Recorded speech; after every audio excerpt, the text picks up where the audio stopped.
கெத்செமனேயில் இயேசு.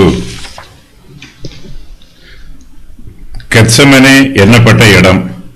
அப்பொழுது இயேசு அவர்களோட கெத்செமனே எண்ணப்பட்ட இடத்திற்கு வந்து சீஷர்களை நோக்கி, நான் அங்கே போய் போஜனம் பண்ணும் அளவும் நீங்கள் இங்கே உட்கார்ந்திருங்கள் என்று சொல்லி, கெத்செமனே எண்ணப்பட்ட இடத்திற்கு இயேசு கிறிஸ்துவும் அவருடைய சீஷர்களும் வருகிறார்கள்.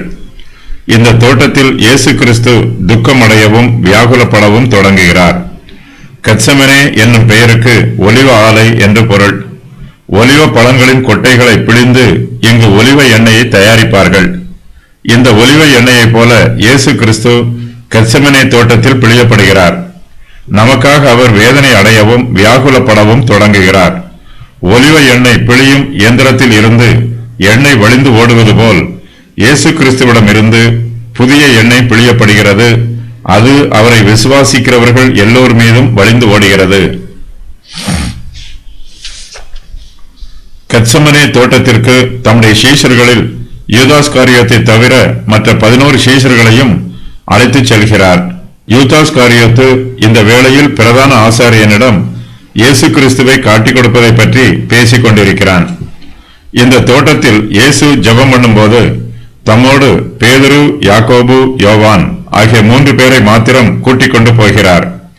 இயேசு கிறிஸ்துவின் ஆத்மா மரணத்திற்கு ஏதுவான துக்கம் கொண்டிருக்கிறது. கெத்செமனே தோட்டத்தில் ஒரு ஓரத்தில் தங்கியிருந்து தம்மோடு கூட விழித்திருக்குமாறு இயேசு கிறிஸ்து இந்த 3 சீஷர்களிடமும் கூறுகிறார்.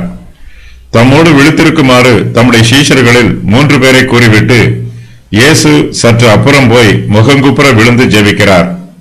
இதன் பின்பு அவர் தம்முடைய சீஷர்களோடும் கூட சேர்ந்து ஜெபிக்கிறார். இயேசு கிறிஸ்துவோடு கூட சென்ற 3 பேரும் அவர் ஏற்கனவே மறுரூபமானதற்கு சாட்சிகளாக இருக்கிறவர்கள்.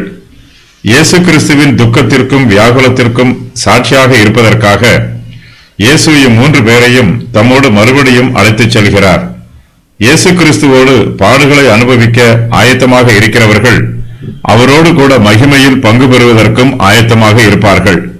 நாம் அவரோடு கூட ஆளுகை செய்ய வேண்டும் என்று எதிர்பார்ப்போமானால் அவரோடு கூட பாடு அனுபவிக்கவும் ஆயத்தமாக இருக்க வேண்டும்.